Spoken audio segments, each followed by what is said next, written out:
ఒక నంబర్ చెప్తానండి 90591 మళ్ళీ చెప్తాను 90591 ఈ నంబర్ నుండి ఇంకా చాలా నంబర్లు ఇలాంటివి ఉన్నాయి. ఓకే, మచ్చుకు ఒక ఉదాహరణ చెప్తాను. ఈ నంబర్ నుంచి నిన్న ఒక స్త్రీ, ఒక సోదరి ఒక 2 రోజుల క్రితం ఫోన్ చేసి భయంకరమైన బూతులతో భయంకరంగా ఆమె మాట్లాడుతూ మేము అంటే ఈ దేశంలో మీరు ఎందుకున్నారు ఈ టైప్లో అనమాట మాట్లాడుతూ చేశారు. సో ఇటువంటి అరాచక శక్తుల గురించి మీరు మాట్లాడుతున్నారు అని నేను అనుకుంటున్నాను.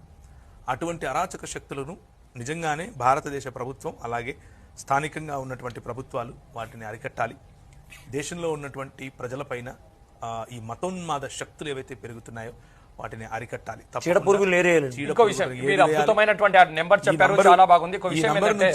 చేసినటువంటి ఆ అమ్మాయి నాకు ఏం చెప్పారు అని అంటే, మీరు ఎక్కడి నుంచి ఫోన్ చేస్తున్నారు అని అంటే, నేను RSS కి సంబంధించిన వ్యక్తిని అని చెప్పారు. RSS లో మీ స్థానం ఏంటి అని అడిగాను. ఆమె దగ్గర సమాధానం లేదు. అలాగే మీరు ఏం ఎక్కడ ఉంటారు అని అంటే, నేను రాజా సింగ్ దగ్గర ఉంటానని చెప్పారు. గౌరవ ఎమ్మెల్యే రాజా సింగ్ గారు. గౌరవ ఎమ్మెల్యే రాజా సింగ్ గారికి నేను ప్రత్యేకంగా చెప్పేది ఏమిటంటే, ఆమె మీకు సంబంధించిన వ్యక్తి అయి ఉండకపోవచ్చు. మీ దగ్గర ఉన్న వాళ్ళు పొరపాటున ఇలాంటి రెచ్చగొట్టేటటువంటి వ్యాఖ్యలు మీరు చేసినా ఇంకెవరు చేసినా ఒకవేళ చేస్తూ ఉంటే నేర్చుకొని మా లాంటి వాళ్ళ మీద పడుతున్నారయ్యా. దయచేసి కొంచెం మీకున్నటువంటి రెప్యుటేషన్ కాపాడుకోవటం కోసమైనా ఇలాంటి వాళ్ళను మీరే అదుపులో పెట్టుకుంటే బాగుంటుంది. మీరు అద్భుతంగా చెప్పారు. ఇంకో విషయం అంటే ఆవిడ కూడా ఒక మంచి పని చేసిందండి. మనం ముందుగా చెప్పుకున్నాం, మంచి అయితే మైక్ లో చెప్పు, చెడైతే చెవులో చెప్పని. బాబు ఏం జరగబోతుందో మీలాంటి వాళ్ళ యొక్క చెవులో వేస్తే కొన్ని అరాచక శక్తుల్ని దూరం పెడతారు అన్న ఒక సహుద్దేశం ఫోన్ చేసింది నేనే అరాచక శక్తిని అని చెప్పుకుంటోంది. నా దగ్గర రికార్డింగ్ ఉందిలేండి. తప్పేం లేదు. ఈ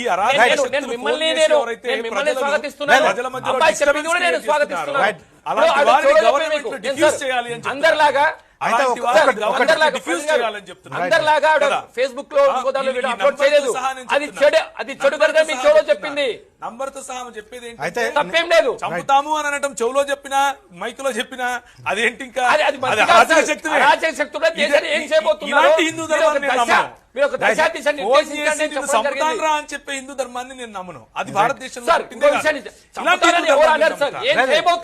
అడగడంలో కూడా తప్పే నేను చంపుతాం, నేను ఉండనీయం. Right, okay. అది ఎక్కడో బై మిస్టేక్ అయి ఉండొచ్చు.